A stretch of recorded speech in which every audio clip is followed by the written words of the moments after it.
This is Dr. Rob Harter with the Nonprofit Leadership Podcast, Making Your World Better. What does it take to be an effective nonprofit leader today? What are the biggest challenges? What are the biggest obstacles? How should nonprofits fundraise in an economy that is constantly changing? All of these reasons combined led me to start this show. And it's my hope that through this series, people can learn not only what it takes to be an effective nonprofit organization, but to hear from effective leaders who are successfully making a positive impact in their communities. We hope you enjoy this show, as together we hear how they are making their world better.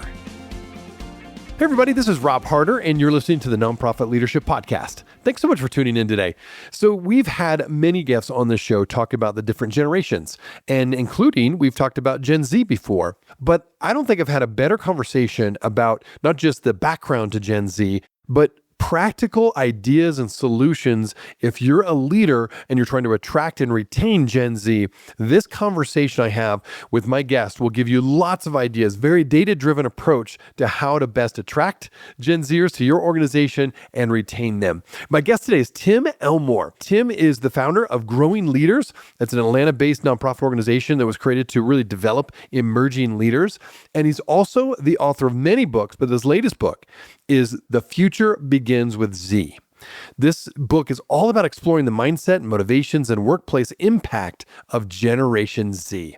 This is the next generation that is coming into the social impact sphere, of course, and all spheres for that matter, into the workplace, into the tech world, into the government world, but certainly for the social impact leaders that are listening out there, you're trying to figure out how do I both recruit and retain Gen Zers. And so we're going to talk about a lot of different things. He has some great insights and some really interesting stories.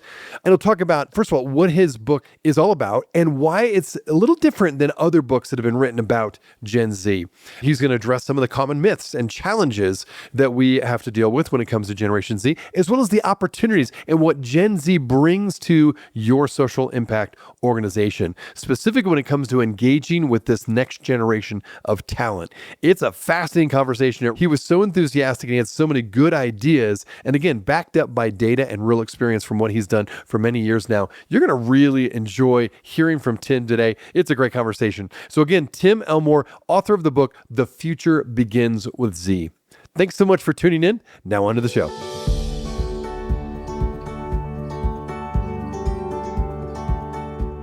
This podcast is sponsored by DonorBox. DonorBox, helping you help others with the best donation forms in the business. Welcome to the Nonprofit Leadership Podcast with Rob Harter. I'm Mike Lee. I live in Washington, D.C., and I'm a listener just like you. We are all on a leadership journey, looking for ways to learn and grow. Each week, I look forward to hearing Rob's latest discussion with his guests. I invite you to join us. Thanks for listening. Now here's Rob. Well, welcome to the Nonprofit Leadership Podcast. I've got Tim Elmore here in the studio today. Tim, thanks so much for joining us on the show. Rob, it's an honor to be with you. We're going to have a good conversation.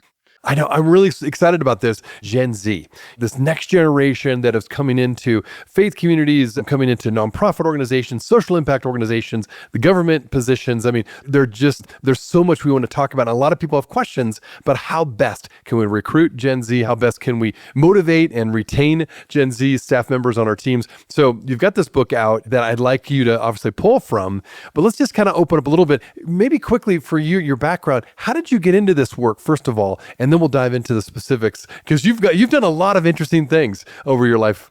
Well, it's a great question. I'll give you the Reader's Digest answer here. So I started in the classroom in the 1979, 1980 school year. So 45 years ago. And I was a part of the emerging generation back then. Right. I immediately made my decision at that point. I want to be a part of always pouring into the next gen. So at that time, it was the baby boomers were still graduating school, and then the Gen Xers came through, and then the millennials, and now it's Gen Z, and soon it will be Gen Alpha. Those are the younger children. So, and each one, certainly kids are kids, and they're the same. Teenagers are teenagers, but culture is different today than it was 25 years ago, and certainly 45 years ago. So I do my best to not only reach and equip the next generation, but to help leaders like we're talking to right now, really understand them. How do we attract them to our cause? And how do we build an enterprise that we can leverage what they bring to the table. And it is a lot. It's just very different than Xers and Boomers. Love that. Well, and let's dive into your book. There have been a lot of books written about Gen Z. Perhaps we'll start with what makes yours different? What different angle are you bringing to the table? Yeah, well, first and foremost, I am assuming a challenger voice. And what I mean by that is I'm not just saying, kids today. We've been saying that forever. Right. And so many of the Gen Z books are a little down on, and there is data that says, yeah, their work ethic isn't the same as ours. But I believe that this great challenge we are finding in Gen Z may actually be the greatest solution to future challenges. In other words, if we'll hang with them, they will bring an intuition on where culture is going. They understand tomorrow's client or consumer. They're so savvy with smart technology. They're intuitive about AI. Rob, 42% of companies in America are leveraging Gen Zers to use AI for their business. And I'm saying, why not nonprofit work? So now, are they different? Yeah. Might they wear shorts and flip-flops to work? Yeah. They might show up 10 minutes late. Yeah. And you can train for that. You can train them out of that. But here's the other thing that I think makes the book different that I really believe listeners will go, aha, I think that puts your finger on it. I call it the Peter Pan paradox. The Peter Pan paradox. So everybody remembers the story of Peter Pan, right? The Disney movie and the book and the play. So Peter Pan was this amazing, winsome character that could fly through the air over London, sprinkle pixie dust everywhere, and make magical things happen. The other side of the coin, though, was he didn't want to grow up. Remember, he wanted to live in Neverland, where boys don't have to become men. I think there's something magic and tragic going on in culture right now. The age of authority is decreasing, meaning they're coming in and they know stuff that we don't know. So they don't need a badge or a title or position to have authority. Darn it, At the same time, while the age of authority is dropping, the age of maturity is rising. I have lost count of the number of employers that have said to me, 26 is the new 18. They're socially and emotionally behind. So the soft skills, the interpersonal skills, the people skills might be behind. And most of us would get, I know a Gen Zer that can't look me in the eye and they're on their phones and blah, blah, blah, blah, blah. So here's what I say. The takeaway from the age of authority going down, age of maturity going up, we're going to have to listen more than we ever used to listen. And we're going to have to coach more than we ever used to coach. So we got to get psyched up to do those things. So that would be my short answer to that question. Yeah. No, let's dive in a little bit more of that. Maybe you've already kind of mentioned them a little bit in that last answer, but talk about some of the most common myths that you've run across and that are out there and when it comes to Gen Z. Well, isn't it true, Rob, when we see somebody that's different, old or young, black or white, whatever, if we don't understand it, we judge it. We go, they're just not, and you fill in the blank. When I met with these Gen Zers, it was life-changing. That sounds so cliche, but I became a man of hope, not despair, meeting with them. So just so your listeners will know, my data that I collected was both quantitative and qualitative. So I surveyed over 2,000 individuals from Gen Z, and then I did focus groups from California to Georgia. And as I met with these Gen Zers, I said, here's what bosses are saying about your generation. What do you think? Rob, I'll never forget some of those issues. Let me just share a couple of them with you real quick. I said to some of those 20-somethings in LA, I said, I keep hearing that your generation doesn't really want to work. 5 o'clock rolls around and you're out of there. You leave as soon as you can. You don't really want to work. You don't even finish the task you're working on.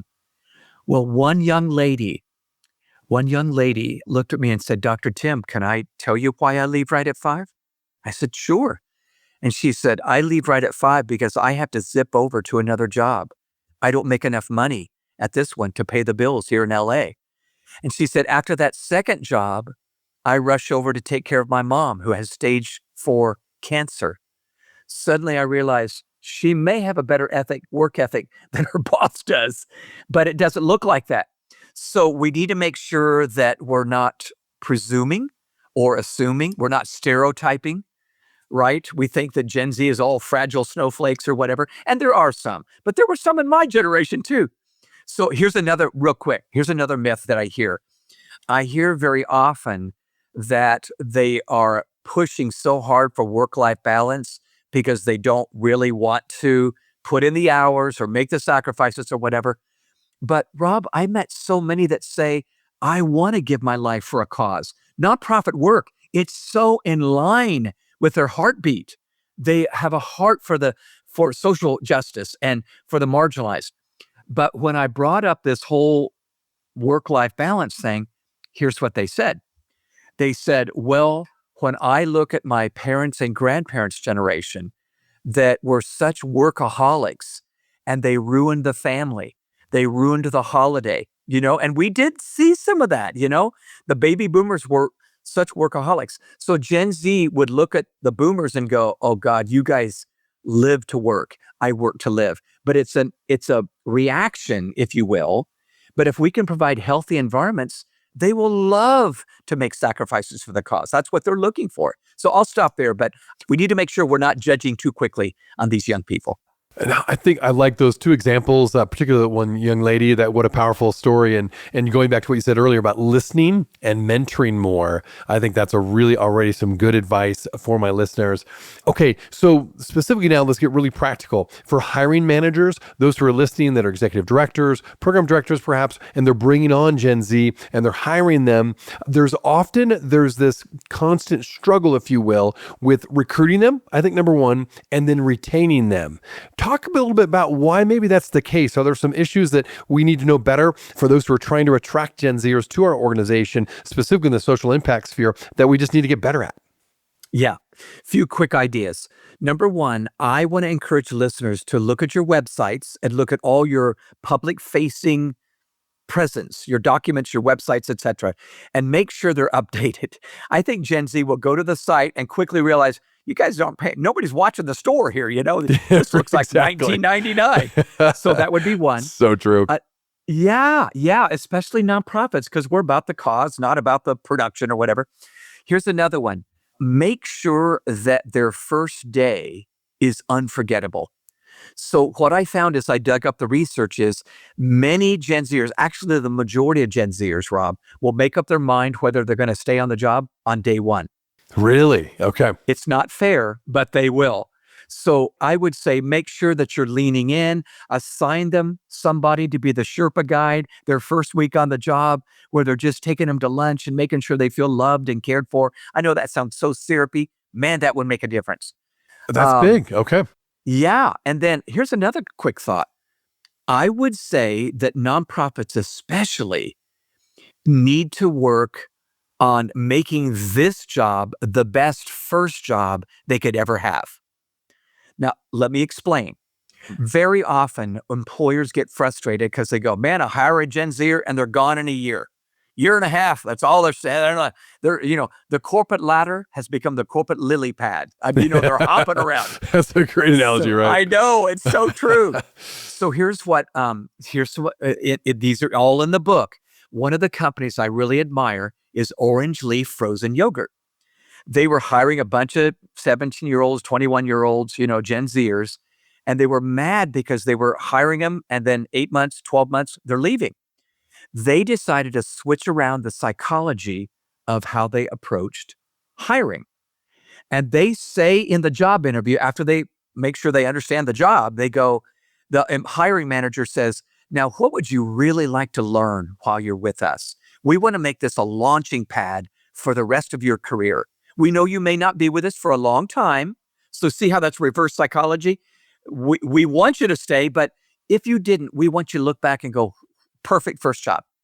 Well, that Gen Zer is dumbfounded because you're actually focusing on them and their growth, not just the mission. But the Gen Zer might go, wow, I want to learn marketing. Oh, you want to learn marketing? You need to be Nancy. Nancy's our marketing chief. She'll teach you everything she knows. She's awesome. Or I want to learn bookkeeping. Oh, you need to meet Hal. Hal's the guy. He'll teach you marketing. What they started finding was the kids were staying longer and longer and longer because they were getting mentored. So it wasn't just a transactional thing. We got a cheap worker here. It was more a transformational thing. So don't approach your leadership, listeners, like a manager. approach it like a mentor. That's the key, I think. Wow. So in really shifting from a transaction of hiring somebody to a relationship and really connecting them with a mentoring relationship, it sounds like. That's what you've seen. Yeah, that's exactly right. In fact, I would say real quick, if I can add, Gen Z sees authority differently than almost all the other generations. If I can, Okay. Yeah, talk about that. This is important. Yeah. this is so key for us to at least understand them. I mean, listeners, think about it. If you and I flew to a completely different country, we would expect to meet people there that are different, right? They speak a different language, they have different customs, they have different values. Bingo. If you're talking to a Gen Zer, it's going to feel like a cross-cultural Different culture. relationship. That's right. Right Different on. language, different values. Yep. So put in the work. Okay, so here's what I would say. If you could think of two columns in your brain right now, older generations, younger generations, and their view of authority. Older generations would say, well, your position gives you the right to influence, right? If you're the president, if you're the executive VP, you get to, they would say, your connection gives you the right to influence me. So yeah, you got a title, Bob, but would you connect with me? Oh my gosh, it's huge. It's currency. We would say the leader's the gatekeeper. Now, we don't use that language, but the gatekeeper of the budget and the people and the power and so forth. They would say, forget that gatekeeper. Be a guide, not a gatekeeper. Would you be a Sherpa guide leading us up the mountain and pulling us up with you as you climb? I tell you, if we can lead in this way, it's more relationship-based than production-based. In fact, results are what we all want. But if you can put relationships first, I think you'll get to your results a little bit better. What a great example. I love hearing that. And I like that idea of relationships first. And it's not about your position or title. It's about connection. That is powerful. And I've seen it played out, in the organizations I've led. That is very true. And so again, great insights. Okay, you already talked about this job hopping skill that Gen Zers have. And a lot of it is a reputation, perhaps more than just, actual reality. I loved your example of how you start with, this is a relationship and this is something where you can grow in this job. Is there anything else along those lines where maybe that example you mentioned about the Orange Leaf company? So they do that. The percentage sounds like it's going higher in terms of those Gen Zers are staying around longer, but there's probably still several that are moving in and out. How have they kind of compensated, for lack of a better term, for that transition? In other words, how do they kind of prepare themselves for, okay, maybe, I don't even know what the number is, 50%, 60% are going to leave, but for those 40 or 50% that stay, we're going to really maximize the impact of them. How do they balance both of those realities? Well, it's tough. I'm not going to pretend like it's an easy thing. I think for me, I had to make this transition in my own brain because I'm an old guy here. I had to realize that the average Gen Zer is going to stay 2 years, 3 months, something like that. So just psyching myself up for the fact that society is very mobile today helped me with my attitude. Okay. Number two, I had to begin to practice reverse mentoring. Reverse mentoring. So that's where an older and a younger get together.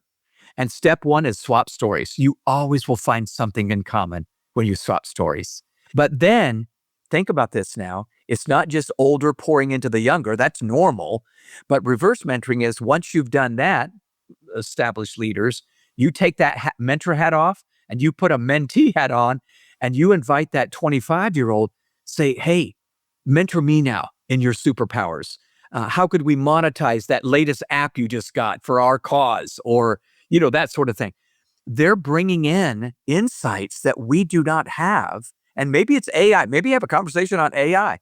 But I'm telling you, when I have practiced reverse mentoring with Andrew, who's 30 years younger than me, Cam, who's 40 years younger than me, can you imagine the dignity that everybody gains? Because we're both being poured into and are pouring into. That Gen Zer wants to stick around. Minimally, he's going, man, I'm helping my boss here, Right, There's exactly. a dinosaur. Yeah. So a quick story. Love that. Colin Webb is one of my early stories in the book. I've known Colin since he was in high school. He graduated high school and got an invitation to go to MIT. So he goes to MIT, smart kid, engineer, graduates in 4 years. You can imagine, Rob, he got a number of job offers. Well, Colin decides to move to Detroit, Michigan to work for one of the big three, General Motors. So he goes to General Motors and they put him in the smart car division, which was a smart move, I might add. Well, when Colin shows up, he's smart enough, but as a young professional, he looks around at this quite traditional setting, if I can say that without insulting anybody, and goes, oh my gosh, this is antiquated. So he goes, man, they need to do professional development better here. They need to do that system better, that process better. And again, he's smart. So he starts writing down some ideas on how they can be better. But when he takes the ideas to his supervisor, the supervisor basically says, hey, we didn't hire you to bring some new ideas. Keep your head down, keep your nose to the grindstone, just do your work. Well, Colin said, yes, sir, because he's very respectful, but Colin wasn't done yet. So get this, Rob, you're going to love this. Colin goes back to his computer, emails the CEO of General Motors. No way. Are you serious? This is so Gen Z. Yeah. That is so you just skip every authority right. and just go right to the That's CEO. Right. That's right. This is where the power is. Wow. So Mary Barra, so dear Mary, it's Colin. You've never met me, but I'm new here. I've got these ideas. Mary replies back. Oh my gosh. She says, that's cool. Colin, these are really good ideas. Let me take them to my executive team and we'll see how they like them. Well, the executive team liked them. So we get buy-in from the power brokers. But Rob, as those ideas make their way down the organizational chart, down to the middle manager and the supervisor again, they die on the vine because those leaders may have felt threatened. They may have felt like, who are you to tell me you're 22? But Colin was told, you got to be around here 8 years before you get to lead anything. Well, Rob, you might have told him to leave right then and there. He stays a year. He leaves, unfortunately. Since then, he started 3 companies. Oh, no way. He just sold one of them. So he's doing better than you and I are financially right now. Sounds like it. Wow. Impressive. He just started Avatar Robotics, where you can pick up an item in Florida and something moves in Sacramento. I don't even know how he does it. But I'm telling you, that's insight that GM could have used. And they lost it unnecessarily. So sometimes I think we're losing Gen Zers because we just stick to our guns. This is how we do it. And maybe we need to be open, keep the mission, marry the mission, but date your methods. Maybe the methods are going to come from those Gen Zers who in their 20s can see the future better than we can. Wow, it's such an interesting story because I wanted to talk about feedback. And so it's kind of like these two pieces here. On the one hand, being open to new ideas, not being threatened. I think that's a key thing you just mentioned. At the same time, Gen Zers are new and they're growing and they're learning about their job and what a work environment's like. How do you give feedback in a way that's well received and it really is not about you trying to power up on somebody, but really actually trying to help this person grow? How do you make that balance of being open and having the feedback and being a mentee, as you mentioned earlier, but also at the same time giving feedback and saying, you know what, this is an area you can improve on? It's a brilliant question. It really is. And by the way, Gen Z does have the reputation across the country for being fragile snowflakes. So you give them feedback and they feel like they're being attacked, cancel culture, you can't do this to me. This is an unsafe psychologically place, that sort of thing. So that does happen. And this is the other side of the coin now to everything I've just said. So in the book, the subtitle of the book is 9 Strategies to Lead Generation Z as They Disrupt the Workplace. They are going to disrupt the workplace. They're the future. So this is one of the 9. How do we do this feedback thing in a redemptive way? So I share handles in every chapter. My handle on this one is an acronym. It's called ALEG, A-L-E-G, ALEG. You know how for years and years we said, this is the leg you got to stand on, like this is what you got to do if you're going to make it. So I have 4 words that I follow every time I have to have a very difficult, tough feedback meeting. The letter A reminds me I need to start with asking, not telling them what they did wrong, asking. And maybe the question is, help me understand. I don't understand why you just did that. But see, what a nice dignity-giving way to start a very hard conversation. So you're saying, could you help me understand why you made that decision? I would not have made that decision. But when we ask, they feel valued. Think about it. When somebody in authority asks you, you feel, oh, really? You want my opinion? So ask and they feel valued. The letter L, listen. I think it does very little good to do any asking for not willing to do the listening. So when we listen, they feel heard. And Rob, the number one request I got from my research from Gen Z is when I come to a new job, I want to have a voice from day one. I want to be heard. Okay. So we would tell our Gen Zers, everybody has a voice, not everybody has a vote, right? The board of directors has the vote. The leaders have the vote, but you're going to get to be heard. But when we listen, they feel heard. Okay. By the way, David Augsburger, a brilliant therapist and counselor and psychologist, made a statement that explains why listening is so powerful. He says, being heard is so close to being loved that for the average person, it's indistinguishable. Oh, that's powerful. That's so I like that. Powerful. That's really good. Yeah. So think about your kids, listeners, just listening to your kids, and they feel loved when dad or mom is listening. Okay, so ask, they feel valued, listen, they feel heard. E is empathize. When I empathize, they feel understood. So I need to find ways to relay back, I get it. Or, oh, I bet that made you feel awful when that happened. Or I had no idea that happened. But we're communicating in our nonverbal and verbal communication. I'm understanding you. So think about what you just done in the last 10 to 15 minutes of your talking to this Gen Zer. Ask, they feel valued. Listen, they feel heard. Empathize, they feel understood. Now I've earned my right to practice the letter G, which is to guide them. And that's what I wanted to do from the very beginning. Right. So you get to now, that. Uh-huh. Yes, you do. But you got to spend that 10, 15 minutes, and we don't have that time. But we think that's true. I think we don't have time not to.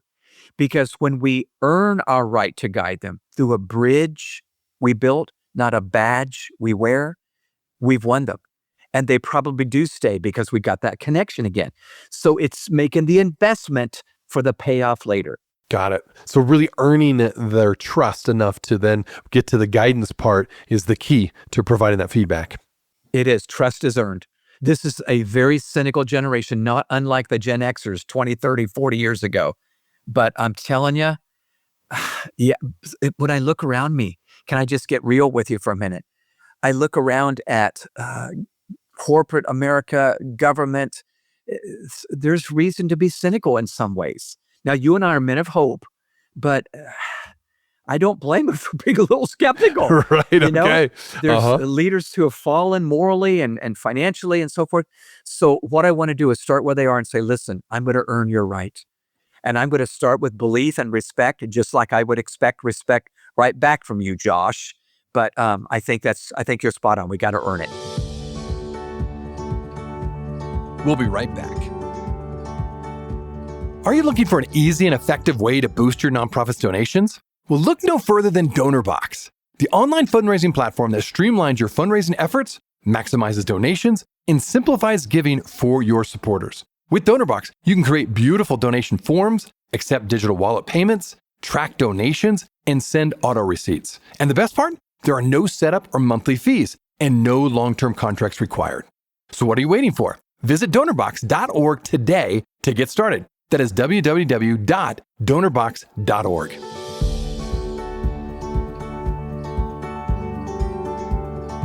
All right. Now, another topic that really has become a bigger issue, I think particularly even post-COVID, is this whole issue of mental health.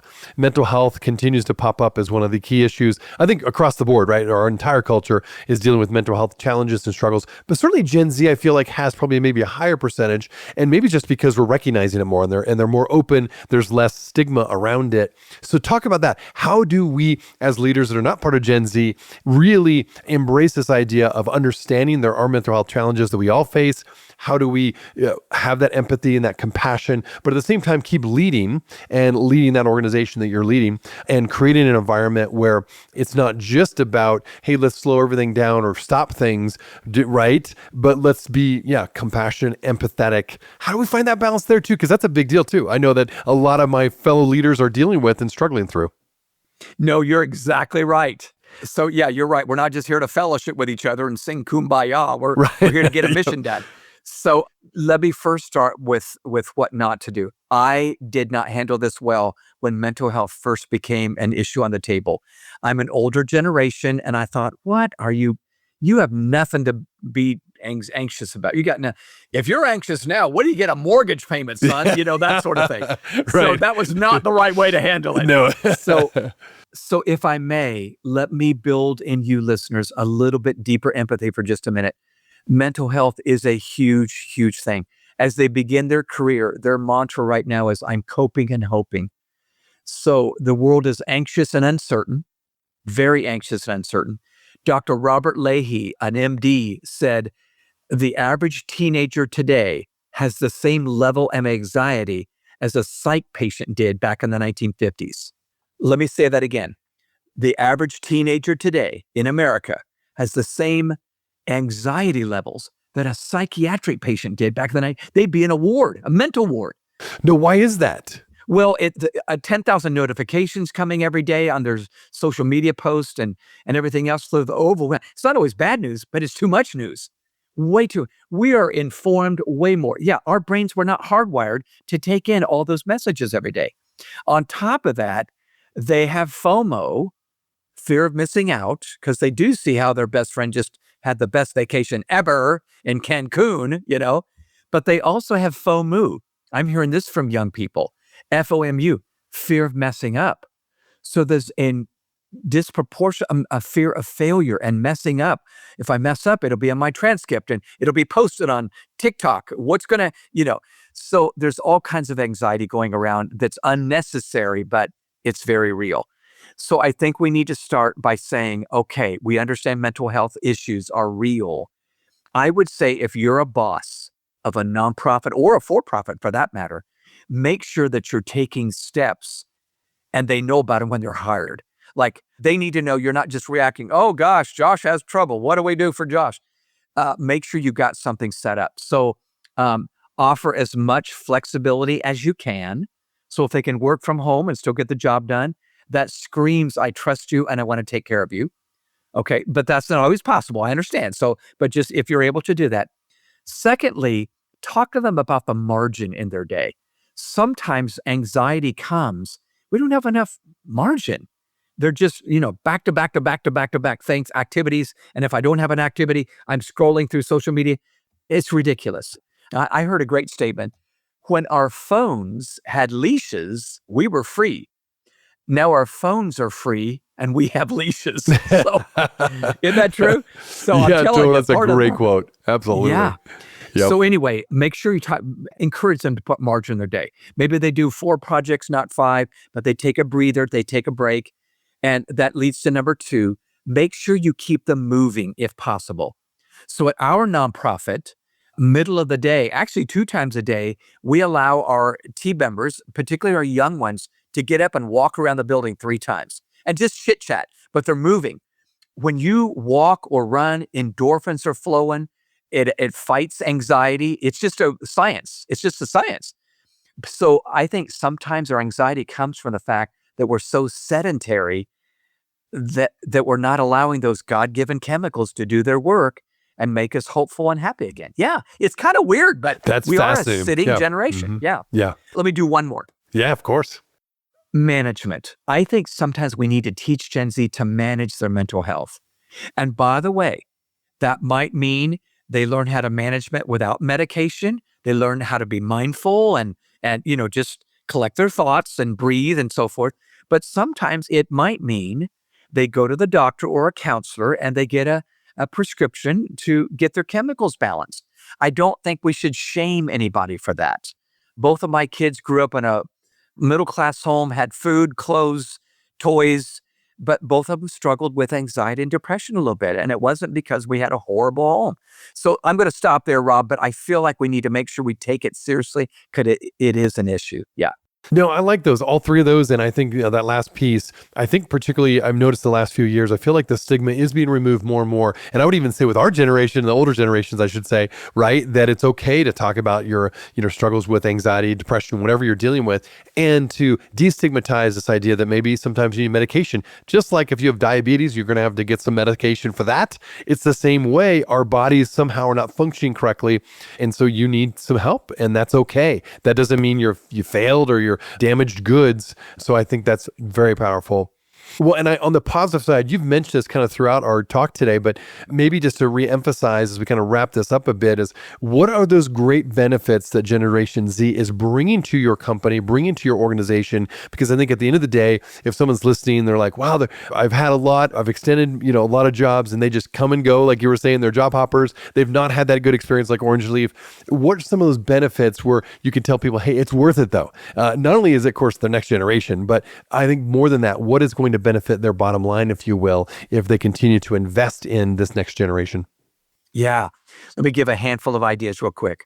Number one, I think one of the big benefits is I really do think they have visibility on the future better than I do. They don't know it because they just are intuitive at 21 or 25 or whatever, but they see the landscape. They understand culture. And I understand the past really well because I have a lot of past in my life, but they have a lot of future in their future. So part of me is maybe include them in the leadership meetings, even if nothing else, just to listen in and then maybe share, what are your thoughts? I had an intern named Carrie who was a little bit offended that we asked her to get the coffee for the meeting. And she told me later, she said, Tim, I was wondering, did you ask me to do it because I'm a girl and the boys wouldn't do it? Or, did you not realize I had a college degree from Kansas State University or whatever? But she told me this, Rob, it was so good. She said, I'm so glad I swallowed my pride and I got the coffee, because she said, getting the coffee got me in the room with the executives. Next thing I know, I'm shaking hands and meeting the senior leaders. Next thing I know, they're asking me questions. I'm sitting down at the table. We're having dialogue. She said that was the smartest move, to be humble and get that coffee, because soon I had a voice with these people I suddenly had a relationship with. So that would be That's one. powerful. Is make sure that, Great example. Yeah. Number two, you're going to laugh, listeners, when I say this, but Generation Z is going to make you a better leader. And the reason why is they're not going to put up with some of the BS that some older generations put up with. What that's just Bob. He does that. He leads that way. That's Bob. They're going to go, I don't care. If I don't like Bob, I'm out of here. So I have a friend named Teresa, who is a wonderful woman of faith. And she shared this line with me. And I said, Teresa, I need to steal that line from you. She said, Tim, I learned a little while ago that Generation Z is the sandpaper on my leadership I did not know I needed. Isn't that awesome? Ooh, that's good. That's humble of her to admit that. Yes. But I tell you what, they are going to make us better leaders. It won't be fun. And by the way, are they going to need to change too? Absolutely. The answer is almost always in the middle. I want you to hear that, listeners. The answer is almost in the middle. They represent the future. We represent what has worked so far. Meet in the middle. Change it a little bit. Ask them to change it a little bit. Maybe stop wearing flip-flops to the board meetings or whatever. That Step could it up happen. a little bit. Yeah, That's right. But I think that's a big one. Another one, though, is 72% of high school students in America want to be an entrepreneur. That's Wow. powerful. Okay. Yeah. Which means they want to start something rather than join something. So you might keep them if you create an internal gig economy, an internal entrepreneurial zone. So what if you selected a problem or two that you really need to solve at your nonprofit, and you set aside a team, and maybe there's some Gen Zers on that team, and they are this entrepreneurial zone, and you have them go after solving that problem. They're still doing a task, but maybe twice a month they're meeting on this issue, and you set aside budget for the untold results of their labor together, and they bring about change. So it feels like a startup, but you're really established, and you keep them because of that. I try to lace the book with lots of ideas like that, but I think Gen Z will pay off in the long run if we can stick it out, because they are going to represent visibility on what's ahead in our clients, our donors, our customers in the future. Well, again, Tim, I love your energy and your enthusiasm and your hope, because you've worked so much with this generation. You've had real life experiences and you've seen the benefit of investing in them and really hanging in there and seeing through some of those myths and actually countering them, actually. So I love that. So for my listeners, again, who want to find about the book, maybe purchase the book, find out a little bit more about you, where would you send them? How best can they learn a bit more about you and the book? Yeah, sure. Thank you for asking, Rob. So my website has the book and a bunch of other free stuff, but it's simply my name, timelmore.com, timelmore.com. But you can get the book at Amazon, or Porchlight Books is the best place to get it really cheap in bulk or quantity discounts. They're even better than Amazon. So Porchlight Books would be Oh, great. good to know that. I've not heard of Porchlight. Yeah. And we got video courses available, but that would be great. But Rob, if you don't mind, I would love to share a story as we close. Would that Absolutely, be okay with you? No, it's been great. Okay. Sure. Well, this story I put in the book, and because I just loved it so much, and it just keeps me fired up every day. So my incentive for you all listeners to really invest in the next generation was a move that was made back when my generation was the next generation. So way back in the 1960s, the United States pulled off something that some people thought was impossible. We, that is NASA, put a man on the moon. July of 1969, Neil Armstrong walked out on the moon and said, "One small step for man, one giant leap for mankind." Well, you may not know the story behind the story. The reason NASA was able to pull that off is that our president at the time, JFK, in the early 60s, had twice made a speech. And in those speeches, he said, by the end of the decade, we're going to put a man on the moon. So he cast vision. Well, when he made that statement, NASA did not even have the technology to pull off such a thing. So they had to scramble to bring in the technology. Well, when they brought in the tech, their older executives who were 52 or 48 or whatever, they didn't know how to. You know who knew how to handle it? The interns. This is a true story. So they had some 20-somethings, either in college or a few years out of college, from MIT, Purdue, Georgia Tech, Texas Tech. And they said, "Hey, can you help with this?" And slowly but surely, throughout the 1960s, more and more leadership was turned over to those young. So get this, here's the data. The average age of the control center operators, 27 years old. Oh, wow. Okay. I would have sworn it was way 47 years old. Yeah, right. In fact, the one that said go, not no, to actually pull the trigger and put that capsule down on the moon, Jack Garman, 23 years old, 1 year out of college. NASA trusted a 23-year-old to do the toughest thing we had ever done. So I'm getting a little choked up here, but I'm thinking, what if we could do that again? What if we look at these very different young people and say, I don't even get them, but we need to put a man on the moon. We have a moonshot. We got to take it our nonprofit. We got a moonshot. There you go. And maybe we take our role as sim soups. Now, by the way, the older generation didn't leave NASA. They stuck around. Those people that were 45 to 55, they were sim suits, simulator supervisors who coached and mentored those 20-somethings in what they had already learned at NASA. But then the NASA kids, if I can put it that way, had the guts and the risk tolerance to do it. So let's do our moonshot and let's put that next generation to work. Maybe we can put a man on the moon again. Yeah. Love that story. Thank you for giving that background. I had never heard that before. I don't think that's ever been put into a movie yet, but it needs to be. But that's fantastic. To be a movie, yeah. It does. It totally does. I mean, you look at now, Elon Musk is pushing the edge, right, with all the getting more rockets up in the air and pushing NASA now, right, in a different direction. So it's that next generation, bringing new technology. And so fascinating stories. It's such a fun conversation, Tim. Thanks for what you're doing just to bring to light a lot of these things that I think a lot of my listeners need to know and it'll be so beneficial to them. And so again, all of you who are listening, I want to make sure I'll have a link for Tim's book and then more information about Tim's website, because this is really, you said it well, Tim. You have a moonshot opportunity. Whether you're an executive director, you're a director of development, a board member, you have an opportunity with your authority and your leadership position to really invite this next generation in. And for the betterment of your mission and your organization, I encourage you to really take a risk and listen a little bit more to what Tim has learned over the many years of his working with so many generations, but right now, Gen Z. So again, Tim, thanks for sharing your insights. Thanks for your time and appreciate your enthusiasm. My pleasure. Thanks, Rob. Oh, you bet. Well, everybody, thanks so much for tuning in. We will see you next week. Hey, friends. Well, I wanted you to know that this podcast can be found on iTunes, Spotify, Amazon, Google Podcasts, and wherever you listen to other podcasts. I also want to encourage you to like, subscribe, and share this podcast with others. This will actually help us get this great content out to more nonprofit leaders just like you. You can also join the Nonprofit Leadership Podcast community. Find other resources and interviews of past guests all on my website, nonprofitleadershippodcast.org. Well, thanks again for listening, And until next time, keep making your world better. This podcast is sponsored by DonorBox. DonorBox, helping you help others with the best donation forms in the business.